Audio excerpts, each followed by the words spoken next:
Bueno, muy buenas noches para todos, perdón, buenas tardes para todos. Bienvenidos a esta cuarta sesión de nuestra clase de calidad ambiental. Quiero recordarles, por favor, que a partir el término de esta sesión estará disponible nuestro primer parcial de la asignatura. Estará disponible hasta el día 20 de diciembre a las 11:59. Por favor, para que lo tengan presente, ya que el día 19, ese mismo día, inicia nuestro receso de vacaciones y pues no se volverá a contestar correos ni se volverá a atender solicitudes hasta el día 13 de enero que regresamos de nuestro periodo de vacaciones. Entonces, para que por favor lo tengamos en cuenta. También pues las otras entregas que estarán ahí ya pendientes y habilitadas para que por favor no dejen pasar la, las fechas de entrega que se tienen ya establecidas y estipuladas y que no vayamos a tener ningún problema. ¿Listo? Bueno, entonces, si es así, vámonos con nuestro contenido de la asignatura para el día de hoy. E iniciamos entonces continuamos más bien con nuestro tema y vamos a hablar de toma de muestras de agua. ¿Listo? Bueno, si vamos a hablar de la toma de muestras de agua, porque estamos hablando de calidad del agua precisamente, ya que estamos abordando este tema, pues es muy importante tener en cuenta cuál es la normativa y en función de qué vamos a evaluar la calidad del agua.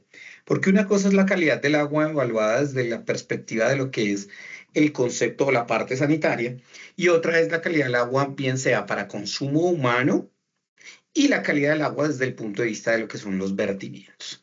Si hablamos de una normativa general desde el punto de vista sanitario, estamos hablando de la Ley 9 del 79, que es el Código Sanitario Nacional, y donde allí se nos establecen pues como ciertas directrices que están reglamentadas obviamente por otras normas que determinan pues qué se debe y qué es objeto de vigilancia para esa calidad del agua. Si hablamos de agua para consumo humano, pues nos estaremos rigiendo bajo lo que expresa o lo que dice el decreto 1575 de 2007 y la resolución 2115 de 2007, con la diferencia en que una está en la vigilancia y está enfocada también en el cálculo de los índices de riesgo de calidad del agua y los índices de riesgo por abastecimiento, los IRABA, y la resolución 631 de 2015, que es la que nos habla acerca de la calidad ambiental desde el punto de vista de los vertimientos y las aguas residuales.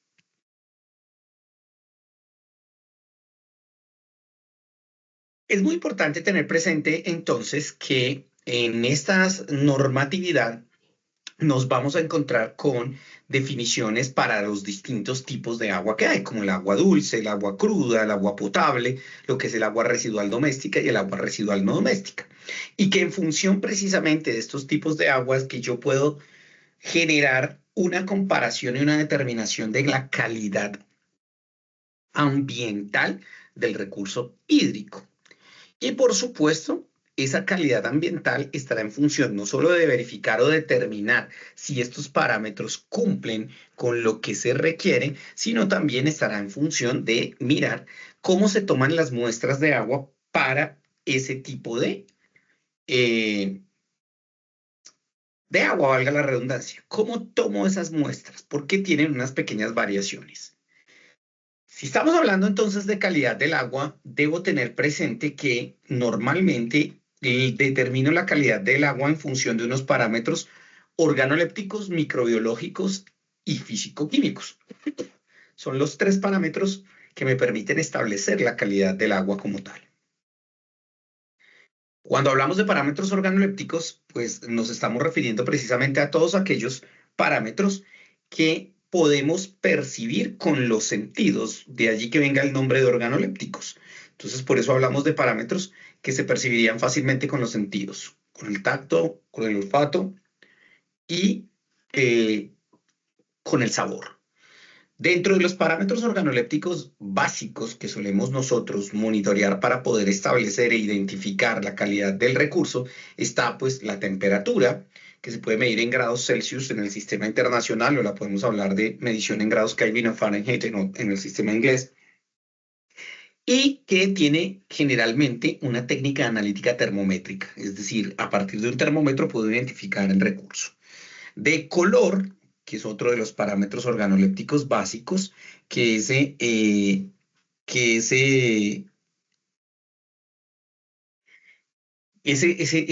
color nos permite identificar precisamente características del agua.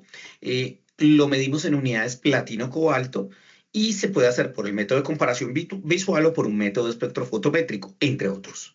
Y hablamos de la turbidez, que nos permite también y resulta siendo un parámetro organoléptico. Normalmente se expresan unidades nefelométricas de turbidez NTU y es una técnica analítica precisamente nefelométrica.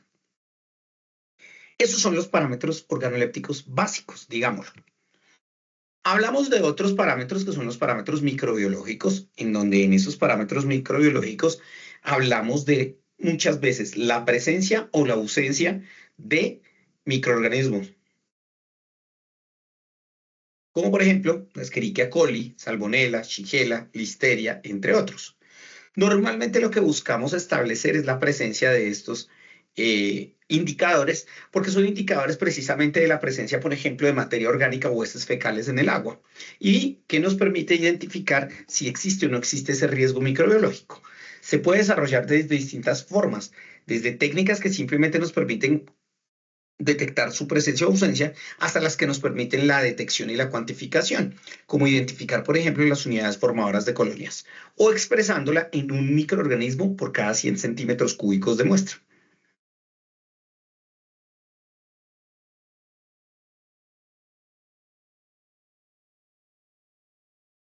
Precisamente existen distintas técnicas que se utilizan para poder determinar la presencia y o cuantificar el número de unidades formadoras de colonia o los microorganismos en 100 centímetros cúbicos de dichos microorganismos.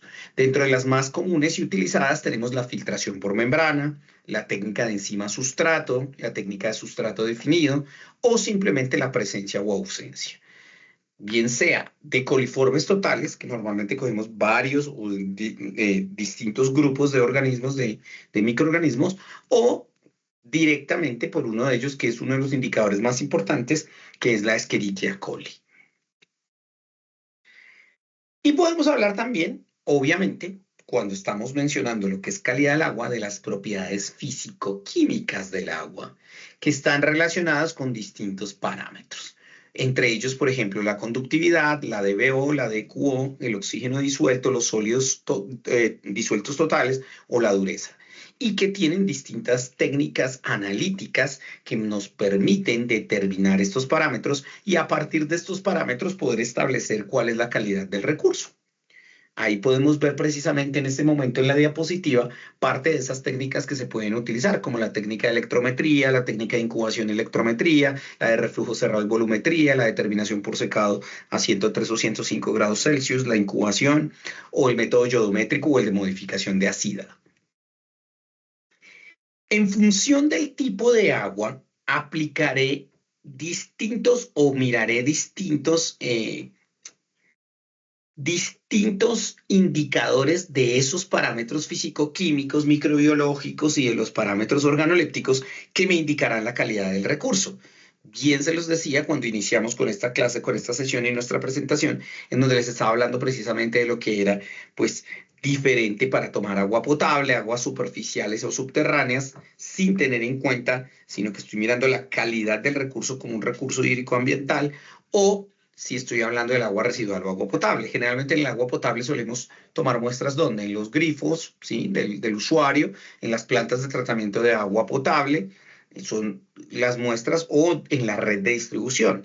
Y en el agua residual, pues estamos hablando de mirar en cajas de inspección, en vertederos, en plantas de tratamiento de aguas residuales y por supuesto también en descargas directas al alcantarillado o a cuerpos de agua.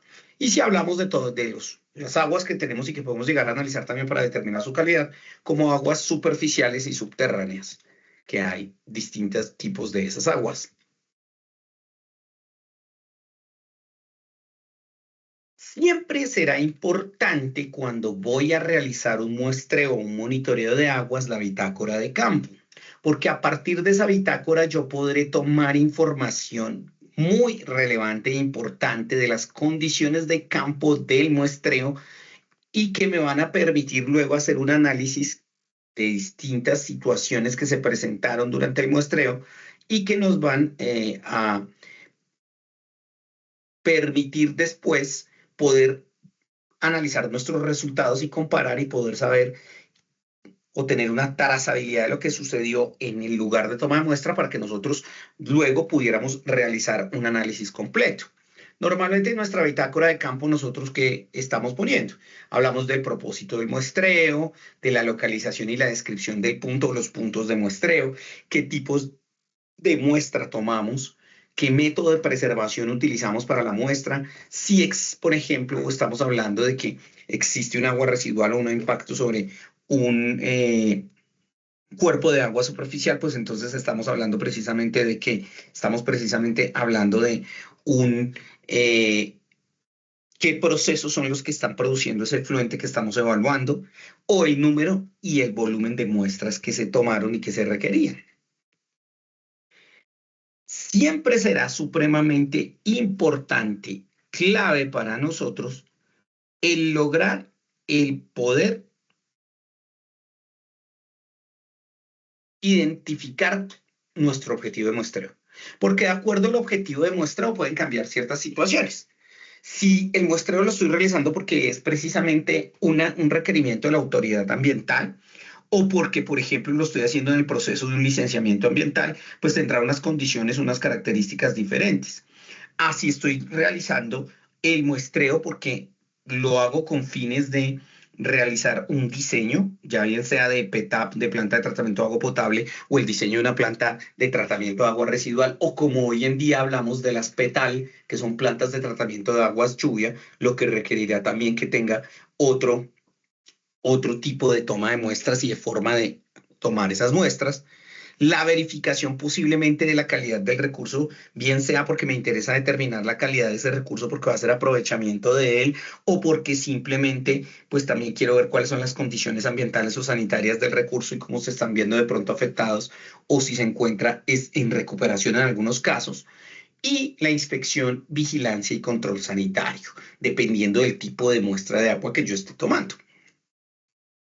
Siempre será de vital importancia antes de poder realizar mi muestreo para determinar las condiciones del agua y poder también, de acuerdo con las condiciones del lugar, poder establecer también qué parámetros o cómo es la calidad, pues saber muy bien qué es lo que estoy haciendo. Entonces, va mi objetivo del muestreo, que es qué quiero hacer, pero también tengo que identificar, como bien lo hablábamos en su momento, lo que es la población, es decir, qué es lo que voy a tomar, qué tipo de cuerpo de agua es el que voy a tomar, dónde está ubicado, por qué lo necesito.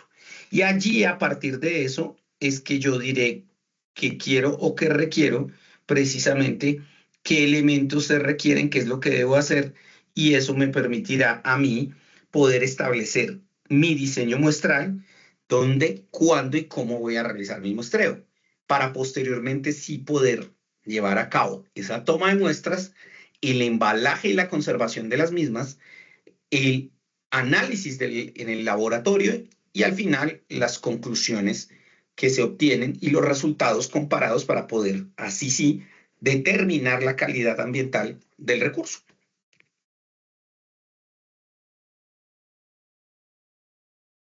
Como lo hemos venido manifestando en varias oportunidades o en las otras sesiones, mi plan de muestreo siempre será supremamente importante, porque a partir de mi plan de muestreo es que puedo llevar luego una trazabilidad y garantizar que esa toma de muestras se realizó correctamente, y con esa toma de muestras, tal y como la hice, podré determinar la calidad del recurso sin que hayan o existan lugar a dudas o a invalidación de los datos porque no se realizó con el protocolo establecido. Eso es bien importante y lo debo tener presente. Entonces, allí es donde este plan de muestreo entra a cobrar una relevancia muy importante, porque de él dependerá precisamente que estemos haciendo las cosas adecuadamente. Primero, identificar como tal el cuerpo de agua. ¿Qué es lo que voy a muestrear? Eso es lo primero que debo hacer en mi plan de muestreo. Posteriormente, debo también saber qué tipo de muestreo voy a utilizar. Hablaremos ahorita un poco adelante de los tipos de muestreo para que los tengamos claros e identificados. ¿Qué parámetros voy a medir? Y esto es bien importante. Entonces, como yo sé qué tipo de agua o qué tipo de cuerpo de agua voy a mostrar, debo conocer de antemano cuáles son los parámetros que me van a permitir identificar la calidad de ese recurso. Y por eso hablábamos al inicio de esta sesión de la importancia de la legislación para poder lograr identificar precisamente esa muestra de agua, a qué hace referencia y qué es lo que esa muestra de agua tiene como parámetros físico-químicos, microbiológicos u organolépticos que me van a permitir determinar la calidad del recurso. De esos parámetros, y recuerde que también hablábamos de esto cuando tuvimos nuestra sesión de técnicas analíticas, pues de esos parámetros también va a depender el volumen de muestra, la preservación de la muestra y cómo la voy a llevar. Entonces es importante tener presente que desde antes, cuando yo hago mi plan de muestreo, ya debo definir cuál va a ser ese parámetro que voy a medir para poder tener presente qué técnica analítica es la que voy a utilizar que me va a permitir identificar ese parámetro físico-químico y por supuesto también me va a dar cuáles son los requerimientos que tengo. A partir de esto también puedo seleccionar y sé qué equipos requiero, si es que requiero y se necesitan de equipos en campo para poder realizar la toma de la muestra y que la muestra sea representativa.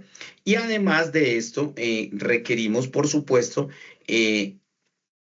calibrar dichos equipos para garantizar que las mediciones cumplen con lo establecido. Ya después vendrá lo que es la toma de las muestras, su preservación y por supuesto el transporte de estas muestras hacia el laboratorio donde se van a desarrollar los análisis. Y para eso tendremos en cuenta lo que es la cadena de custodia, que me va a garantizar que las muestras van a estar o no van a ser alteradas y que los datos que estoy obteniendo son unos datos correctos que no obedecen en algún caso a un error dentro de la forma de transportar y llevar hasta el laboratorio la muestra, sino que por el contrario, con esta cadena de custodia garantizo que la información que estoy obteniendo es una información veraz, de alta calidad y que puedo utilizar técnicamente sin ninguna preocupación.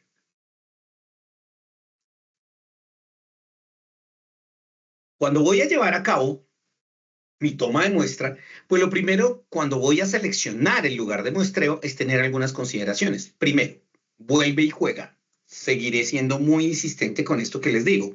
¿Por qué y para qué voy a hacer mi muestreo? ¿Cuáles son las limitaciones precisamente que hay para ese muestreo en cuanto a presupuesto, equipos, personal? Las condiciones de acceso y seguridad a la zona son supremamente importantes, ya que en algún momento determinado, pues la seguridad del personal que toma las muestras debe garantizarse y debe primar por encima de otras situaciones. Las condiciones hidráulicas del cuerpo de agua o de esa agua que estoy tomando son importantes establecerlas, porque incluso de acuerdo a esas condiciones hidráulicas, como lo vimos en nuestra sesión anterior, pues dependerá también cuáles son cuáles son los métodos o cuál es el mejor método para el aforo de caudal, que es bastante importante. Si hay presencia de vertimientos, cuáles son las condiciones de referencia en la zona, qué otra cosa podemos estar verificando allí, los afluentes y afluentes que tiene este cuerpo de agua, si existe o no la presencia de sustancias tóxicas o hay evidencia de ellas. Ojo, porque eso no quiere decir que uno lo haga desde antes, pero porque en algunos casos y precisamente es posible que no lo hayamos identificado y simplemente a través de los análisis físico-químicos que vamos a desarrollar en esa toma de muestras, pues vamos a determinar la calidad ambiental de ese recurso y es lo que nos va a permitir identificar precisamente si hay la presencia de ellos o no y determinar esa calidad ambiental, como lo vengo diciendo.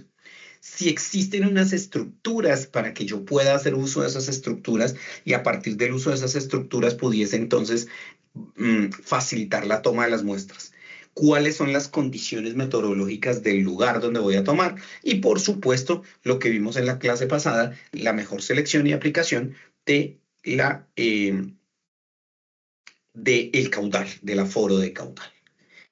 Dentro de esas consideraciones, como se pueden dar cuenta, pues es muy importante tener presente qué equipos son los que puedo llevar o los equipos que puedo estar utilizando, cuáles son los materiales y reactivos que yo requiero. Eso es importantísimo tenerlo presente. Equipos, la sonda multiparámetro, el cono Imhoff, ¿sí? Si requiero de un geoposicionador, materiales como los recipientes volumétricos, los frascos, los goteros, la nevera portátil, la cuerda que se requiere para hacer el muestreo, si requiero de refrigeración o hielo para poder eh, transportar las muestras, y es importante eh, tener presente esa toma de muestras y cómo se va a realizar. ¿Qué reactivos necesito para la preservación? Ejemplo, el ácido sulfúrico, si necesito ácido nítrico o hidróxido de sodio, o si lo que necesito es triosulfato o acetato de zinc. Suena algo obvio y evidente, pero a veces uno se da cuenta que es un ítem que no se tiene presente cuando se está realizando lo que es la toma de las muestras. Y hablamos de lo que es la seguridad y la protección personal. Ejemplo, el estado del vehículo y las vías, qué documentos se requieren, verificar la situación de orden público en la zona en donde voy a tomar mi muestra, qué organismos de emergencia hay, silbato y lámparas si lo requiero, elementos para condiciones climáticas adversas, verificar la presencia de animales peligrosos, identificar, pues, o estar preparado frente a un problema que se pueda llevar a cabo o que se pueda tener por primeros auxilios, y los elementos de protección personal. Entonces, con todo esto que estamos hablando del antecesor, identificamos algo que es muy importante y que yo les venía diciendo acá en esta diapositiva cuando hablábamos de los tipos de muestreo. Poder identificar en ese plan de muestreo y poder identificar tipo de muestreo, tipos de muestreo. Ojo, no tipos de muestra, sino tipos de muestreo.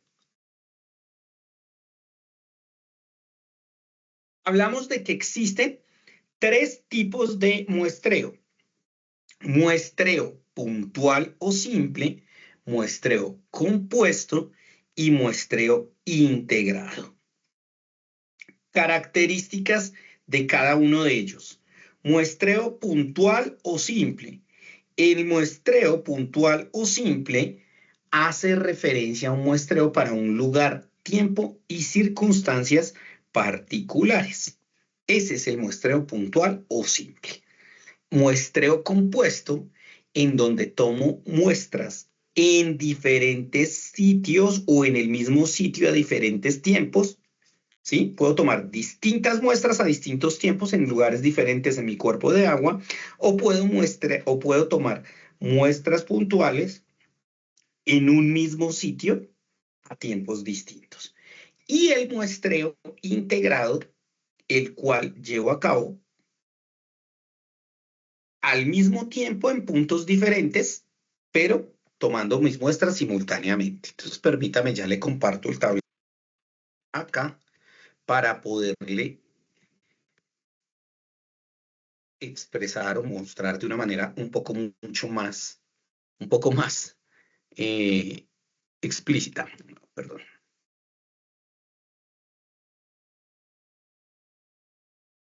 Ya le comparto. Pero ahora aquí mi tablero para poderle compartir y explicar la diferencia entre estos tres tipos de muestreo.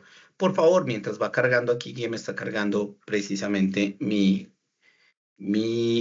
computador, está cargando el tablero. Y le reitero y vuelvo y digo que hay que tener mucho cuidado porque una cosa es el tipo de muestreo y otra cosa el tipo de muestra, para evitar que no nos vayamos o que no tengamos, precisamente que no tengamos equivocaciones frente a esto.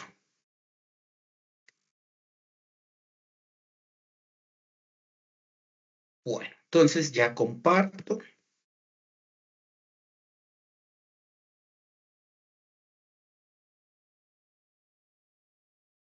Perfecto. Creo que en este momento ya deben estar mirando o observando mi tablero. Bueno, entonces voy a dibujar un cuerpo de agua para que supongamos que tengo un cuerpo de agua. con esas características.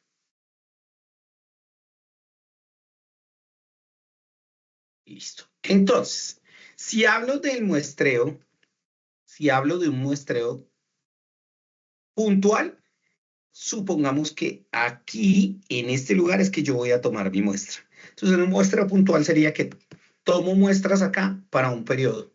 Ese es un muestreo. Tomé una muestra acá en este momento. Es posible, este sería un muestreo puntual. Una única muestra la tomé para un periodo determinado, en una hora determinada y ya. El muestreo compuesto puede observarse de distintas maneras. Tomo una muestra acá un tiempo y luego vuelvo y tomo la muestra acá a otro tiempo y vuelvo y tomo otra muestra acá a otro tiempo. Como si yo dijera, por ejemplo, que aquí voy a tomar muestra a una hora. Entonces voy a tomar mi muestra a las 7 de la mañana, luego tomo en el mismo punto una muestra a las 8 de la mañana y luego tomo una muestra en el mismo sitio a las 9 de la mañana.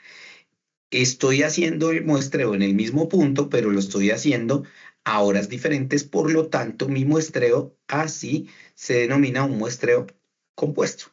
La otra posibilidad del muestreo compuesto está en que yo pueda estar tomando otra muestra acá, otra muestra acá, otra muestra acá. Podría ser un muestreo compuesto si estoy tomando muestras diferentes a tiempos distintos. Ojo con esa característica, a tiempos distintos. Finalmente, mi muestreo integrado es diferente. Voy a tomar una muestra acá, voy a tomar esta otra muestra en este otro punto, voy a tomar una muestra acá en este otro punto y voy a tomar una muestra acá en este otro punto. Pero esas muestras las voy a tomar todas al mismo tiempo, en el mismo instante. Entonces me pongo de acuerdo, cada uno de ellos hay una persona y vamos a tomar todos la muestra a las 7 de la mañana al mismo tiempo, en distintos puntos. Ahí estaría yo aplicando lo que es el concepto de un muestreo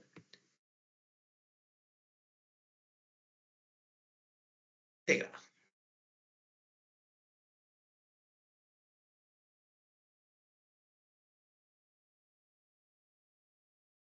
Distinto a lo que es un tipo de muestra como tal, el tipo de muestra. Si hablamos de tipos de muestra, hablo de muestra puntual o simple o una muestra compuesta. Mi muestra puntual o simple, como su nombre lo indica, es una única muestra que se toma una sola vez. Tomo la muestra, todo el volumen de agua lo tomé inmediatamente y ya me llevo mi muestra. Para la muestra compuesta, debo utilizar distintos volúmenes de agua, o sea, voy a coger varios volúmenes de agua que me van a componer una muestra final. Esa es la muestra compuesta. Esos pequeños volúmenes de agua que yo tomo en mi muestra compuesta para poder ir completando el volumen total de la muestra es lo que yo denomino muestras, perdón, esos volúmenes los denomino alícuotas. Son volúmenes pequeños en proporción a la cantidad de muestra total que yo estoy recogiendo. Entonces, en esos volúmenes los calculo o los puedo calcular a partir de una fórmula o una ecuación que ustedes en este momento tienen ahí en pantalla y que nos permite determinar precisamente esa cantidad de muestra. Es una ecuación que funciona diciendo el volumen de la alícuota es igual al volumen total de la muestra que necesito tomar multiplicado por mi caudal instantáneo, el caudal del momento en el que voy a tomar mi muestra, sobre el número de alícuotas que yo tengo y el caudal promedio de todo lo que yo he tomado. Entonces, para que entendamos esto, volvamos a nuestro tablero.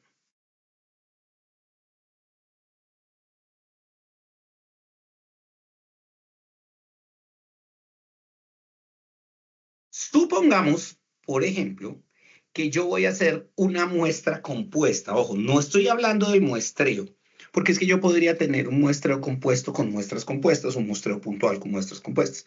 Voy a tomar una muestra compuesta. Recordemos lo que acabo de mencionarles. Mi muestra compuesta hace referencia precisamente a ¿qué? Hace referencia a una muestra que está compuesta de distintos volúmenes hasta que alcance el volumen total de muestra que yo requiero o necesito. Entonces, pensemos, por ejemplo, en lo siguiente.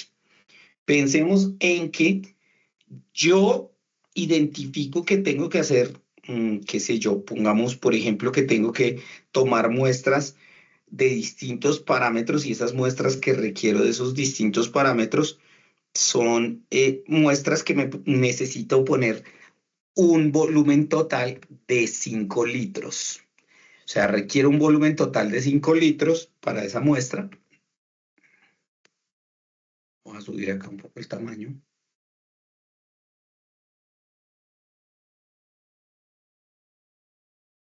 5 litros. Si yo me voy a mi ecuación, entonces supongamos que este muestreo, estas muestras compuestas suelen utilizarse muchísimo cuando yo estoy hablando precisamente de muestras de agua residual. ¿Por qué? Porque suelo utilizar las muestras compuestas cuando tengo variaciones significativas de caudal o cuando puedo tener variaciones posiblemente en el vertimiento por su calidad. Digamos, por ejemplo, una industria en donde yo lo que estoy verificando es un cambio de materias primas o insumos y de procesos, lo que hace que mi vertimiento no tenga las mismas características físico-químicas durante el periodo de muestreo. Entonces, es mejor tomar una muestra compuesta porque la muestra va a ser mucho más representativa en el sentido de que cuando vaya a hacer mis análisis físico-químicos, organolépticos y microbiológicos, si los requiero, van a estar en función de las variaciones que ha tenido esa agua que estoy muestreando o ese cuerpo de agua que estoy muestreando durante ese periodo de tiempo, y eso me va a permitir pues tener unos datos mucho más acertados y de una validez y calidad mucho mejor. Entonces, por ejemplo, yo me voy para un lugar de estos y en este lugar entonces lo que voy a hacer es mirar la hora de operación. Generalmente esas muestras suelen tomarse en periodos de 8, 12 y 24 horas, pero podría hacerlo en otro periodo porque yo, pues de acuerdo a lo que yo necesito. Entonces, supongamos que aquí voy a hacer el muestreo durante un periodo de 8 horas iniciando a las 6 de la mañana. Entonces, a las 6 de la mañana tomaría mi primer volumen, a las 7 de la mañana el siguiente, 8 de la mañana, 9 de la mañana, 10 de la mañana, 11, 12, 1 y 2 de la tarde. Estos son los momentos o las horas en que yo voy a tomar mi alícuota para poder con mi alícuota determinar esa cantidad y poder saber qué está sucediendo. Estos son los volúmenes estos son, perdón, las horas en las que voy a tomar. Necesito componer un volumen de 5 litros. Supongamos que a las 6 de la mañana, cuando fui a medir mi caudal, tuve un caudal de 0.6 litros por minuto. Luego, posteriormente, a las 7 de la mañana, tuve un caudal de 1.1 litros por minuto. Y a las 8 de la mañana tuve un caudal de 0.45 litros por minuto. No lo voy a hacer con todas porque aquí nos tardaríamos, pero quiero mostrar el ejemplo de cómo calcularía. Entonces, si me voy a lo que dice o lo que establece precisamente nuestra diapositiva y lo que veíamos de esto, entonces tengo acá esta ecuación. Esta ecuación, en donde digo que el volumen de mi alícuota será igual a mi volumen total de muestra multiplicado por mi caudal instantáneo sobre el número de alícuotas que voy a tomar y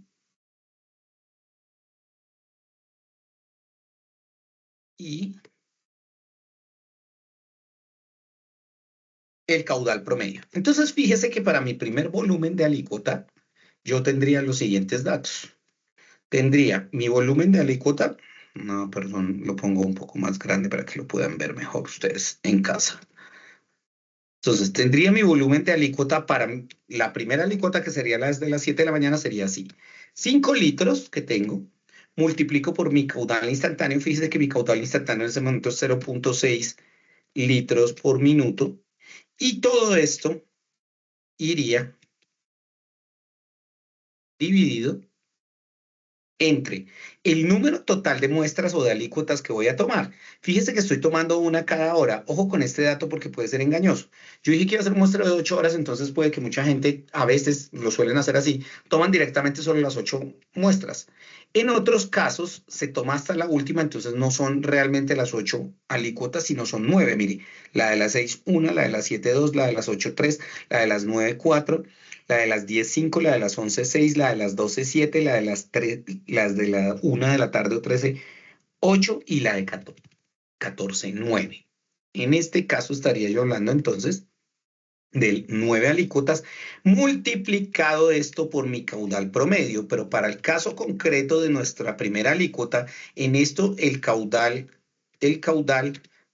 promedio en este caso es el mismo caudal instantáneo porque apenas vamos en nuestra primera medición. De tal manera que estaría hablando de 0.6 litros por minuto. Y con esto podría yo estar obteniendo precisamente mi primer volumen de alícuota, que si lo calculamos nos daría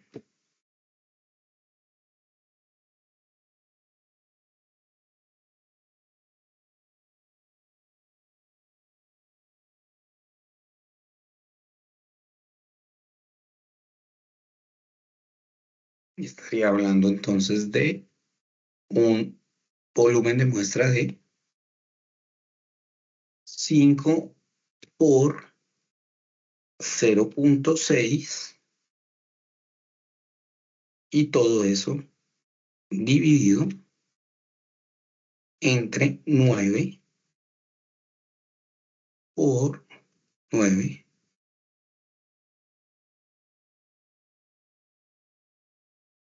por 0.6. Y eso me estaría dando,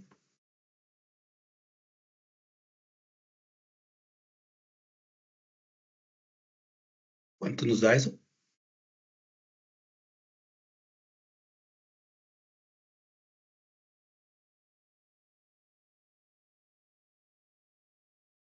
0.55 litros. Ese sería mi volumen inicial, 0.55 litros. Perfecto, mi primera muestra. Pero si me voy ya a la segunda muestra, con los datos que tenemos acá, mi caudal ya 2 ya cambió. Entonces aquí cambiaría también mi fórmula, porque sería mi caudal 2, que aquí aumentó de hecho y es 1.1 o 1.1 litros por minuto, sigue siendo, pero mi caudal acá es el promedio, que es el promedio entre 0.6 litros que tenía más el 1.1 del caudal instantáneo que me di en ese momento. Luego mi caudal promedio aquí varía y estoy hablando de que tengo un caudal de 0.85 litros por minuto. Y cambiaría, por supuesto, aquí el volumen de mi alícuota. Me daría otro valor. Y cuando vaya a sacar el tercer valor del de las 8 de la mañana, pues lo mismo. Este valor de acá, de acuerdo a lo que establece la ecuación, será el caudal promedio de entre lo que llevo aforado hasta ese punto, que son 0.6, 1.1, 0.45. De tal manera que con esto lo que estoy haciendo es guardando la proporcionalidad del volumen de alícuota que se requiere para tomar mi muestra. Esa es la particularidad que tiene una muestra compuesta.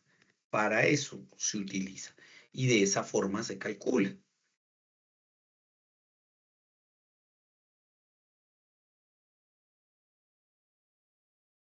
Profe, para esa ecuación, ¿el caudal instantáneo sale dependiendo del afluente o en caso de que sea, no sé, una piscina o algo de este tipo, entonces, ¿qué tipo de información se tomaría?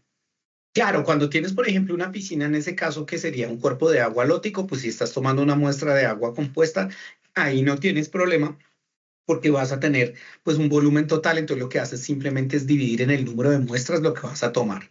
Pero normalmente las muestras compuestas suelen tomarse mucho más en cajas de inspección, que son de aguas residuales, en cuyo caso pues ese caudal instantáneo y el caudal promedio dependerá del caudal que vas aforando antes de la toma de la muestra en cada horario.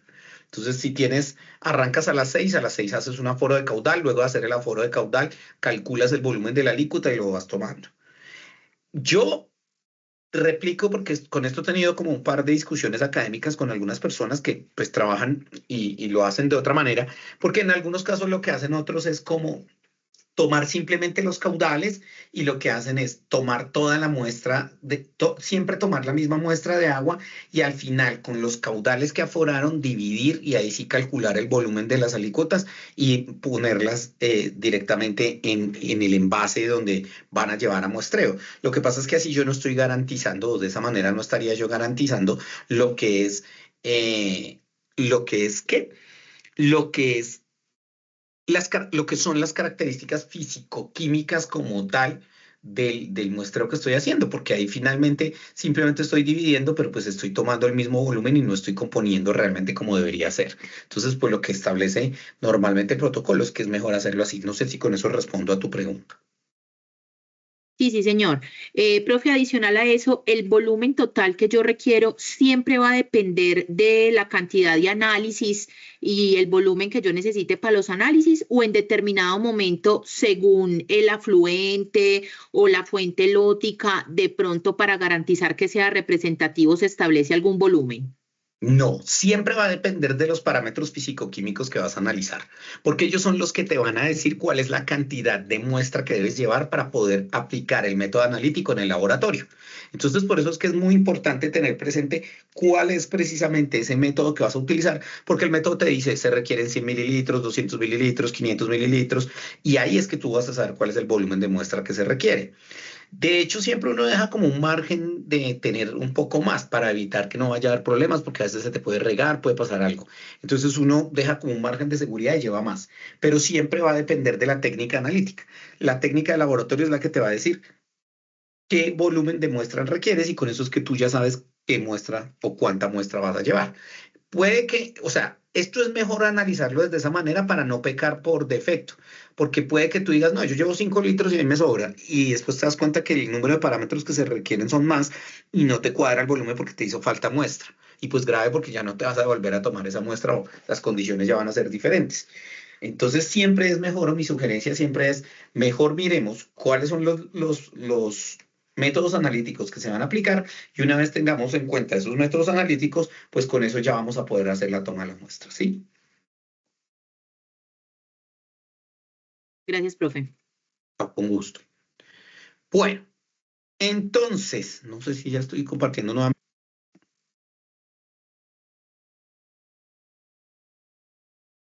Sí, creo que ya estoy viendo mi pantalla. Listo. Entonces, ahí ya después de esto, pues que hay que garantizar la cadena de custodia, ese proceso de seguimiento y control que van a asegurar para la integridad de esas muestras. Cómo toman etiquetas, bitácoras de campo, sellos, los formatos de solicitud y los formatos de entrega al laboratorio. ¿Cómo se etiquetan o rotulan? Generalmente utilizamos, pues, ¿qué? Papel de goma o a prueba de agua y van datos básicos como el número de la muestra, quién la recolectó, la hora y la fecha, el lugar de recolección en coordenadas y la preservación que se debe aplicar o que se le va a realizar a esa muestra. La bitácora, pues como ya lo vimos, ahí yo reportaré lo que tengo. Deberé también en algunos casos pues tener presente qué método de muestreo fue el que utilicé, qué fecha y hora tiene, el tipo de transporte de mi muestra. Y muy importante los sellos. Una cosa son los sellos plásticos que traen como tal la tapa de la botella para poderla cerrar y que de esa manera se garantice que no va a tener una alteración la muestra. Y otras son también otros sellos que se suelen poner dependiendo del tipo de muestra que estoy llevando, que son sellos de papel que se ponen sobre la tapa para evitar que la muestra sea abierta o alterada antes de que llegue al laboratorio. Los formatos van a variar en función de cada laboratorio. Cada laboratorio tiene pues sus propios formatos. Normalmente lo que se busca con el formato es poder tener una trazabilidad desde que la muestra salió de campo y llega al laboratorio para ser procesada. Normalmente dice qué número de muestras es, quién es el recolector, la fecha y hora de muestreo, qué tipo de muestra y va firmando todo el personal. Este formato, por ejemplo, es un formato complejo de uno de los laboratorios ambientales que tuvo el país muy grande. Le quité el logo para evitar problemas, pero era un formato que era bastante complejo a veces de llenar y un poco tedioso y engorroso. Pero cada laboratorio puede cambiar lo que requiere en esto. De la misma técnica analítica y así como la técnica es la que me dice el volumen de muestra que yo requiero, la técnica también me va a permitir identificar qué material es el que necesito en los contenedores o en los recipientes para poder transportar mis muestras. Habrán unos parámetros físico-químicos que requieren que sea de vidrio ese recipiente de paredes neutras en borosilicato y en algunos casos incluso de un color ámbar. Por ejemplo, para análisis de compuestos orgánicos volátiles, plaguicidas, policloruros de bifenilo, aceites y grasas, suele utilizarse estos. En otros casos, las muestras se pueden transportar en recipientes plásticos, que suelen ser de polietileno o de policarbonato. Se utiliza este sobre todo mucho más cuando estoy mirando sustancias inorgánicas presentes en el agua. Para muestras biológicas solemos utilizar generalmente frascos o plásticos esterilizados de boca ancha o vidrio en algunos casos también de boca ancha. Y en lugar de tener una tapa común, como voy a tomar una muestra biológica, por ejemplo, cuando estoy tomando macroinvertebrados para indicación de calidad del agua, pues lo hago o sello las muestras con papel. No una tapa como tal, sino está cubierto de un pedazo de papel o de tela o papel aluminio en algunos casos, que normalmente no se llena hasta la boca, sino se dejan por lo menos 50 mililitros en envases de 350, se deja 50 mililitros libres y no se llena hasta la boca de lo que hay. Eso es lo que normalmente, o aparte de las cosas que debo tener presente. Entonces, cuando voy a hacer mi muestreo, pues depende de qué muestreo estoy desarrollando. Si es un muestreo de agua residual, digamos que aquí vamos a tener las mismas características para todo. Lo primero será organizar recipientes, diligenciar el formato de campo, calibrar in situ, medir parámetros, hacer un método de aforo, medir los parámetros que se deben medir en campo, que normalmente son los sólidos sedimentables y se hace a partir del cono Inhofe en 45 minutos. Llenar o estoy tomando mi muestra compuesta, la lleno en un recipiente que siempre debo tapar para evitar que no tenga contaminación cruzada. Cuando termino mi muestra en ese recipiente hice el mezclado, lo que hago es calcular los volúmenes o voy calculando los volúmenes en la medida en que voy haciendo mi aforo y luego lo que se hace es de ese recipiente en el que yo tenía mi muestra, iba tomando mis alícuotas y con las alícuotas iba poniendo ahí, voy llenando los recipientes que voy a transportar al laboratorio. De acuerdo con los parámetros, es posible que requieras o que tengas que adicionar ciertos aditivos o que tengas que tomar la muestra de forma diferente. Sobre todo, por ejemplo, cuando estoy midiendo, por ejemplo, sulfuros. Entonces, la botella ya tiene preservante que es acetato de zinc. Luego la lleno casi hasta la boca del recipiente de la botella. Y luego de tomar la muestra, adiciono hidróxido de sodio y lleno el total de espacio que falta. Esta es un ejemplo de cómo para un parámetro debo tener presente que se llena o se hace de diferente manera. Y ya finalmente, pues verifico que no haya filtración en los recipientes, rotulo, sello, almaceno en la nevera, enjuago y mando al laboratorio. Si estoy hablando, por ejemplo, de muestreo de agua potable, pues aquí la situación va a ser diferente. Normalmente lo que hago, dependiendo de dónde esté, es medir en grifos o dispensadores y otra cosa es distinta cuando estoy midiendo a salida de planta o cuando estoy midiendo en la red de distribución. Si lo que estoy midiendo es en usuarios y quiero medir grifos y dispensadores, por ejemplo, aquí que debo identificar si la llave es plástica o es metálica. Si es plástica, voy a utilizar un paño limpio, voy a aplicar hipoclorito de sodio de calcio del 5 al 10% de concentración y voy a limpiar completamente la llave. Si por el contrario es metálica, lo que voy a hacer es flamear con un mechero, por lo menos con 1 minuto. ¿Y esto es para qué? Para garantizar que no vaya a haber contaminación cruzada, que los microorganismos posibles que yo encuentre no sean provenientes del agua como tal, sino sean provenientes de la llave, porque finalmente esos grifos y llaves tienen contacto con muchas otras cosas externas. Entonces, normalmente lo que hago es, abro mi llave, la dejo correr de 1 a 2 minutos, cierro y una vez cierro, espero 10 minutos, purgo mi botella y ahí sí empiezo a tomar mi muestra de aguas. Y ya de ahí para allá se cumple lo mismo que veíamos con las aguas residuales, con la salvedad de que para agua potable no tengo mucho tiempo disponible para llevar al laboratorio, sino que las muestras de análisis se deben llevar inmediatamente para que se hagan los análisis correspondientes. Si estoy hablando de muestreo de agua residual en superficial, pues sigo el mismo protocolo. Recuerden que la purga es supremamente importante. Siempre que tomo muestras de agua, debo purgar los recipientes. Ya lo habíamos hablado cuando yo les mencionaba lo que era el aforo de caudal. Aquí es importante saber que la muestra la voy a tomar entre 15 y 50 centímetros de profundidad de la lámina de agua. Y para ello lo que tengo que hacer es bajar mi botella y dejarla hasta que se llene y la tapo debajo de la lámina de agua para evitar que ingrese el aire que se requiere. En algunos casos, si estoy tomando muestra compuesta, hago eso y lo que hago es luego medir el volumen de alícuota que ya calculé y adicionar en el tarro mientras estoy modificando. Y hay unas características que deben tener en cuenta que también se mencionaban de acuerdo a como estábamos haciendo nosotros cuando hablamos del aforo de caudal. Si mi corriente tiene un ancho menor a 3 metros, pues efectúo un muestreo simple. Si es mayor a 3 metros, entonces lo que hago es dividir en 3 secciones y hago un muestreo integrado en un cuarto, un medio y 3 cuartos del ancho de la corriente. Y debo considerar las profundidades.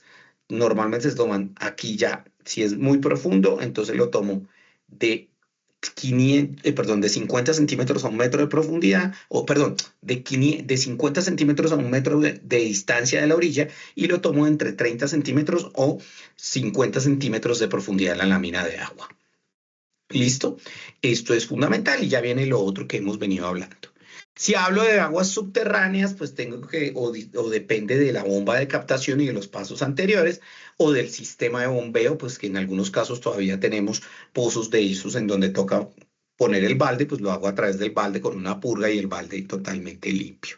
Y si hablo de características como por ejemplo para agua lluvia, pues debo tener presente lo que es un pluviómetro que me permita a través de ese pluviómetro identificar precisamente o captar el agua para poder hacer la toma de la muestra. Con esto damos por terminada nuestra sesión del día de hoy. Por favor, recuerde que una vez finalizada la sesión está disponible ya el parcial de nuestro primer corte que tiene un valor del 20% para que por favor no se le olvide que estará disponible hasta el 20 de diciembre y lo pueda diligenciar. Ha sido un placer para mí acompañarlos en esta cuarta sesión. Les deseo una feliz Navidad y un feliz año nuevo y retomaremos nuestras clases entonces el día 13 de enero. Que tengan una feliz noche. Gracias, profe. Igualmente, profe. Hasta Gracias, luego.